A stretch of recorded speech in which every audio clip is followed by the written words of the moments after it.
El nacimiento de los sindicatos. Alrededor de 1830 aparecen las primeras organizaciones obreras, agrupando a los trabajadores según su oficio.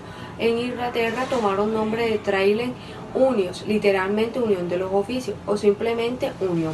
En 1829 John de Harry fundó la Gran Unión de los Hiladores y Tejedores, a desacato de Gran Bretaña y las primeras centrales sindicales de todos los oficios de la historia.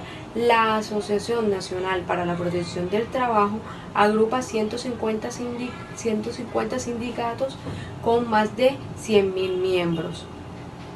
Publicó el periódico obrero La Voz del Pueblo. En Francia, el sindicalismo aparece también en la década de 1830 con las crisis económicas. Adopta el nombre de sindicato, que quiere decir también unión. Fueron las obreras francesas las primeras en organizarse contra las condiciones de explotación en los aserradores de Burdeos y en las fábricas textiles de Lyon. Mientras que París, Lyon e Irlanda eran testigos de levantamientos obreros organizados por la grave crisis económica del momento. En Inglaterra abolía la esclavitud, proceso que llevó de 1833 a 1838.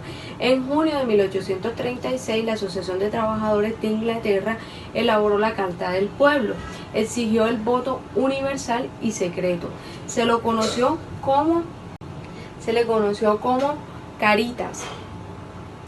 Durante algunos años el movimiento de los trabajadores recibió la influencia de diversos ideólogos que se ocuparon de estudiar e investigar la situación de los trabajadores, entre ellos Friedrich Engels, que escribió la situación de la clase obrera en Inglaterra, basándose en los datos y convivencia con el movimiento cartista. A partir de la década de 1840, los alemanes Karl Marx y Friedrich Engels se instalaron en Inglaterra y darán origen a un particular pensamiento obrero, el marxismo o socialismo científico, que seguido en todo el mundo contemporáneo, el ruso Mikhail Bakunin y francés Pierre-Joseph Proudhon sientan las bases del anarquismo. En 1848 se entiende por toda Europa una serie de movimientos revolucionarios que tienen especial importancia en Inglaterra y Francia. En ellos hacen exigencias tanto de carácter político como social, protegiendo la protección de los intereses de los trabajadores y el derecho al trabajo. A estos movimientos se refiere Marx y Engels en el Manifiesto Comunista, publicado ese mismo año. Un fantasma recorre Europa. El fantasma del comunismo. Todas las fuerzas de la vida se crean sindicatos en Portugal, Bélgica y Alemania. En los años de la internacionalidad, en 1864 se creó en Londres la Asociación Internacional de Trabajadores, AIT, la internacional primera central del Sindical Mundial de la Clase Obrera. Ese mismo año se reconoce en Francia el derecho a la huelga como uno de los derechos fundamentales del individuo. En 1866 la AIT celebra su primer congreso, el que representa de los trabajadores de distintos países tratando de forma conjunta la población social que les preocupa. Parlamentariamente, a la celebración de este primer congreso de la AIT en Inglaterra se funda en Trades Union Congress, TUC, primera asociación de obreros que puede recibir propiamente el nombre de sindicatos y de personas afiliadas a él con defensivas y representantes de la organización. Este sindicato pervive en la actualidad con más de 6 millones de afiliados. En 1867 surge la Comuna de París, levantamiento obrero en pro de los derechos sociales. Solo duró un par de meses por la intervención del ejército. En 1872, durante el Congreso de la AIT, se produce la secesión entre marxistas y bakunistas, en lo que la primera gran división entre los representantes de los trabajadores. Solo en 1875 se sustituye la legislación ingresa los términos de amo y siervo para pasar a patrón y obrero. Se trata en el primer país donde se adopta ese cambio. Ya en 1884 se reconocen los sindicatos obreros en Francia. Es en Lyon precisamente donde en 1886 se crea la Federación Nacional de Sindicatos y Grupos Cooperativos, antecedentes de la CGT francesa y sindicatos revolucionarios. La segunda internacionalización, finales del siglo XIX, en 1889 se fundó la segunda internalización, cuyo primer congreso se celebra en París el 14 de julio. Este congreso declara el 1 de mayo como Día Internacional de los Trabajadores, en conmemoración a los 5 huelguistas ejecutados en mayo de 1886 en Chicago. Desde entonces ha sido un día de movilización global sincronizada de los trabajadores del mundo. Además adoptan la reivindicación de la jornada de 8 horas. Ya en 1895 la FNA francesa se transforma en la Confederación General de Travail, CGT.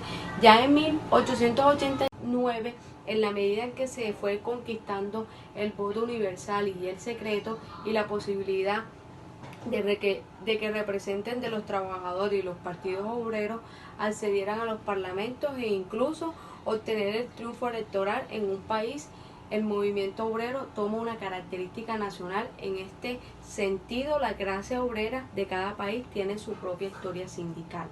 En el siglo XX, ya en 1901, se sustituye Korpenbau, la Secretaría Internacional de Sindicatos, con participación de asociaciones de Alemania, Bélgica, Gran Bretaña, Finlandia y Suecia. Ya en 1906, mientras la CGT francesa aprueban en Amiens su carta Manga, en Italia se crea el primer sindicato, la Confederación General de la OOS, y el Países Bajos la Federación Neerlandesa de Sindicatos. El Taylorismo, gran fuerza en estos alborotos del siglo XX, y en 1911, cuando Frederick Taylor prolonga su gestión científica, la aplicación generalizada de los métodos propuestos por Taylor supondrá un profundo cambio en el modelo productivo y en la organización de trabajo. Estamos en la segunda revolución industrial. Ya en 1917 se produce la Revolución Rusa, que establece el primer Estado obrero de la historia y un poderoso impacto en el movimiento obrero mundial. En 1917 en 1919 se crea la Organización Internacional del Trabajo, uno de los miembros internacionales más antiguos del mundo, gobernado en forma tripatria por gobiernos, sindicatos y empleados.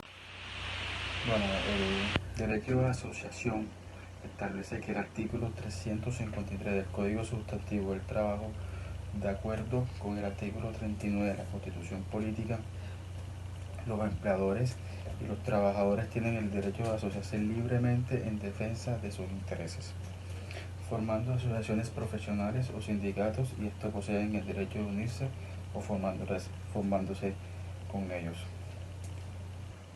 Las asociaciones profesionales o sindicatos deben ajustarse en el ejercicio de sus derechos y cumplimiento de sus deberes a las normas del código, y estarán sometidos a la inspección y vigilancia del gobierno en cuanto al orden público.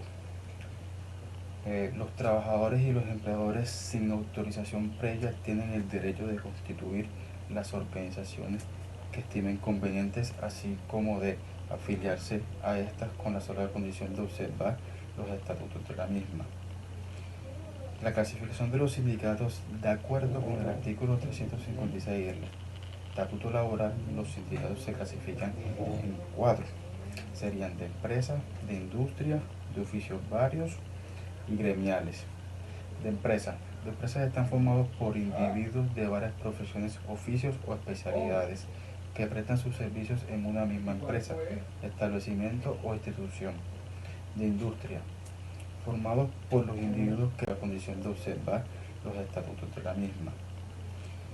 La clasificación de los sindicatos, de acuerdo con el artículo 356 del Estatuto Laboral, los sindicatos se clasifican en 4. serían de empresa, de industria, de oficios varios y gremiales. De empresa. Las empresas están formadas por individuos de varias profesiones, oficios o especialidades que prestan sus servicios en una misma empresa, establecimiento o institución. De industria. Formados por los individuos que prestan servicios en varias empresas de la misma industria o rama de actividad económica. Gremiales. Conformados por individuos de una misma profesión, oficio o especialidad. Y de oficios varios serían formados por trabajadores de diversas profesiones inconexas. Solo pueden formarse en los lugares donde no haya trabajadores de la misma actividad. Bueno, entre federaciones y confederaciones existen unas diferencias, que serían, de federaciones serían que la unión son de 3 o más sindicatos, y confederaciones la unión es un sindicato de federaciones, particularmente de sindicatos nacionales. Para su formación de necesidad son mínimos 10 sindicatos locales y regionales. Mi nombre es Wilmar Cuadro. En este caso vamos a realizar la posición o aclaración del tema de lo que es sindicato. En esta parte hablaremos sobre requisitos para constituir un sindicato, para que se llame sindicato, número de miembros del sindicato y qué es un fuero sindical.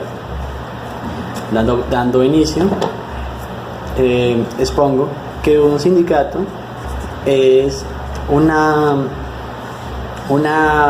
institución, creada con el fin de velar por los intereses, deberes, derechos de los trabajadores, sin demeritar ninguno, ni porque sea menos o sea más. En el caso de los miembros, son 25 miembros mínimos que deben de tener, pero es recomendable, bajo estipulado un sindical que he consultado, de nombre Palma, de apellido que es mejor no decirlo ya que es una persona muy sindicalista, entonces bajamos el nivel de importancia. Él me clama que son 25 personas que se deben de tener, pero realmente es que se debe tener 30 personas. ¿Por qué las 30? Porque la empresa puede intimidar, puede acosar, cosa que no se debe, al trabajador diciéndole que si sale del sindicato le van a dar una bonificación, le van a dar un beneficio adicional o lo van a ascender del puesto, y pueden evitar que ese sindicato no se cree. El sindicato debe tener 25 personas, pero si tiene 24, la empresa puede hacer que ese grupo de personas se convierta en un comité y no un sindicato. En este caso, se debe presentarse junto al comité de trabajo. Se hace una asamblea en el cual son 5 días hábiles, los cuales deben de presentarse e inscribirse en la parte sindical en el Ministerio de Protección Social. Si no tienen esta inscripción, no pueden realizar una parte del sindicato. El sindicato debe tener, como le digo, lo normal son 30 personas para que puedan tener todo lo que es delegado, la junta directiva, el tesorero, el principal, la asamblea, lo que es los suplentes, los principales. En cambio, una vez presentado todo esto y llevado la inscripción correcta, el sindicato tiene la obligación de inmediato realizar unas peticiones. Las peticiones pueden ser que se puedan dar, las que no se van a dar, las que posiblemente desean y las que no son alcanzables. ¿Por qué dicen todas esas? Porque realmente la persona o el sindicato va a buscar sin el beneficio del trabajador, sin demeritar a la empresa. Eso es un beneficio mutuo. Si la empresa colabora, todos podemos realizar un buen trabajo. En este caso, también así evitan porque si en el caso dado no se hace todo ese comité, o si la empresa decide que va a sacar a todas las personas de ese sindicato, las va a sacar, las va a despedir sin justa causa, pero ya se realizó un paquete, un portafolio de peticiones, Esto se diría a un juez de trabajo en el cual validaría la información, que llevaría más o menos de 3 a 4 años, asegurando como tal la participación de los miembros del sindicato dentro del trabajo y dentro del comité. Seguidamente, tenemos que para hacer la inscripción del sindicato deben de haber 6 pasos. Lo echaría aquí: una copia de acta de fundación, copia de acta de elección de la junta directiva. Esta junta directiva se elige de forma voto normal, por plancha. Se elige como unánime con los miembros que están dentro del sindicato para sacar los que son representantes ya a nivel nacional, ya sea presidente, ya sea principal, los suplentes, tesorero, toda la parte. Tiene que tener un ejemplar de estatutos. Esto debe estar autenticado por la junta directiva. En este caso, el secretario de la junta directiva es el que debe autorizar esto. Esta nómina de la junta directiva y la nómina completa de las personas que están, o sea, deben de tener cuáles son los egresos que tienen, cuánto deben, cuánto no deben, o sea, una historia como tal económico. Claro está que todos los documentos deben tener su firma y cédula de los miembros. Si falta una firma, no se acepta el documento. Después de presentar esta información y hacer la inscripción, saber todo el protocolo de sindicato, el Ministerio de Protección Social tiene 15 días hábiles para que pueda responder, ya sea favorable o no favorable. Porque si el caso dado que es favorable, tienen que realizar diferentes métodos para seguir con ella. Según lo indagado, un trabajador puede ingresar desde el momento en que el primer día que entró a trabajar, puede ingresar al sindicato sin ningún problema. También busqué que también se puede ingresar un trabajador con la edad de 14 años. Para que, si esta asamblea o este sindicato es nuevo, debe tener por lo menos cada 6 meses o cada semestre una asamblea, que es por lo mínimo, porque deben de tener y evaluar lo que son requisitos, parámetros, acuerdos, y mirar si pueden establecer lo demás. Sindicato lo que es un acobijo que tienen los trabajadores, radicado por la masacre que hubo en las bananeras. Fue algo impactante en aquel tiempo. Murieron más o menos, un calculado 1.500 personas murieron en esa masacre. Dado caso, los trabajadores ahora velan más por sus derechos, los deberes, sin desmeritar y sin descuidar sus trabajos. Aquí el sindicato puede aceptar cualquier persona, menos personas que tenga personal a cargo y que esté manejando un presupuesto, porque eso no sería, se supone que en ese caso, ese trabajador de confianza, como un ejemplo, el gerente no puede ser gerente de trabajo y presidente de sindicato. Eso, el que manda en un lado no puede mandar en otro lado, o sea, es algo contradictorio. La empresa puede echar a ese directivo inmediatamente, porque se supone que es un trabajador de confianza que se deposita, que tendrá las arriendas de la empresa y no que va a tener arriendas dobles. En ese es uno de los casos que podrían pasar.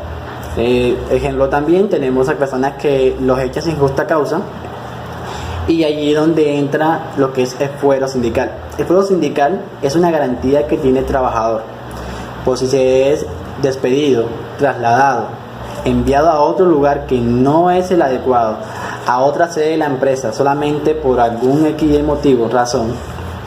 El fuero garantiza que esa persona vuelva nuevamente al lugar donde estaba si esto no es evaluado previamente con un juez de trabajo.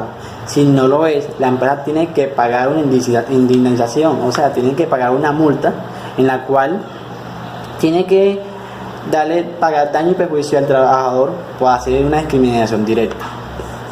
También hay que tener en cuenta que si la empresa, una vez creado el sindicato, realiza o fomenta la estrategia de eliminar el sindicato, esta tiene la facultad de implementar una sanción o una multa de 5 a 100 salarios mínimos más altos vigentes a la empresa. Eso nada más que es para el sindicato. También entrarían lo que es parámetros judiciales, que ya serían otras sanciones adicionales. Como le comento, el fuero sindical es una garantía que tiene la empresa,